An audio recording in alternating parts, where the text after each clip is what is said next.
ఉన్నాం సార్, నీళ్ళే లేవు తాగేకి. మాకు దనకలే నీళ్ళు అడిగిన దానికి రెడ్డి మేము డ్యామ్లోకి పోయి ఉచ్చలిపోతామా? మీరు ఎట్లా అడుగుతారు?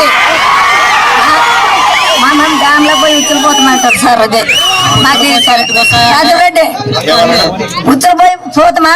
డ్యామ్లో పోయి నీళ్ళు బాగలేవు, ఏం చేస్తాము? లేదు నువ్వు ఆ రెడ్డి నీళ్ళు అడిగినప్పుడు డ్యామ్ లోకి పోతే ఉచ్చల పోద్దుమా మీకు నీళ్ళు వస్తాయంటే మీరందరూ గ్రామస్తులు చెప్పాలి. మేమందరూ ఒక్కసారి ఉచ్చల పోతే కొట్టుకొని పోతారు మీరంతా అని చెప్పాల్సిందే. కరెంట్ లేదు, దిమాలో పాము కానీ వస్తుంది. దిమాలో పాముని చూసాం పట్లనా, అసలు కరెంటే లేదు. కంబాలేం దండి పుడిచారు, కరెంట్ లేదు. కరెంట్ అంటే ఇంకా ప్రభుత్వం వచ్చినా కరెంట్ వేపిస్తారంట. మరి 5 ఏళ్ళు ఎక్కడ పోయింది? ఇప్పుడు మీ అందరికీ ఒకటే మాట చెప్తా ఉన్నా,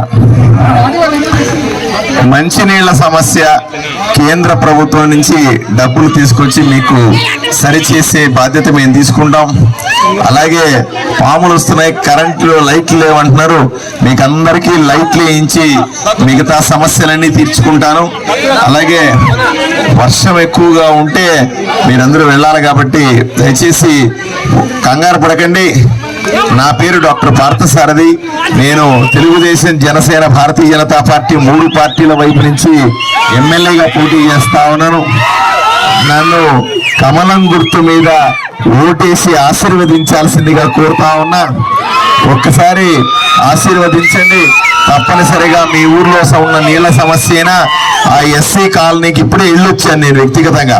ఎస్సీ కాలనీలో ఉన్నటువంటి పట్టాల సమస్య అయినా సరే, రోడ్లు డ్రైనేజీలకు సంబంధించిన సమస్య అయినా సరే, మరేదైనా సమస్య ఉంటే కూడా తప్పనిసరిగా దాన్ని తీర్చి ఈ ఊరికి మంచి చేసే ప్రయత్నం చేస్తాను. అలాగే బ్రిడ్జి దగ్గర వర్షం వస్తే ఇబ్బంది అని చెప్తున్నారు, దాన్ని కూడా సరిచేసే ప్రయత్నం చేస్తాను. చివరిగా నేను మళ్ళీ ఎలక్షన్ల తర్వాత మీ దగ్గరికి వస్తాను. తప్పనిసరిగా మీరు మంచి మెజారిటీ ఇవ్వండి.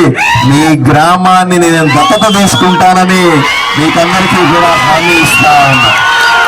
ఎక్కడ భయపడద్దు, ఏమి చేయదు. కానీ నేను దత్తత తీసుకోవాలంటే మీ ఊర్లో పెద్ద మెజారిటీ నాకు ఇవ్వాలి. ఏ ఊర్లో పెద్ద మెజారిటీ వస్తే ఆ ఊరిని దత్తత తీసుకోవాలి. కాబట్టి మీరు పెద్ద మెజారిటీ ఇచ్చి నన్ను ఆశీర్వదించాల్సిందిగా కోరుకుంటూ సెలవు తీసుకుంటాను. నమస్కారం.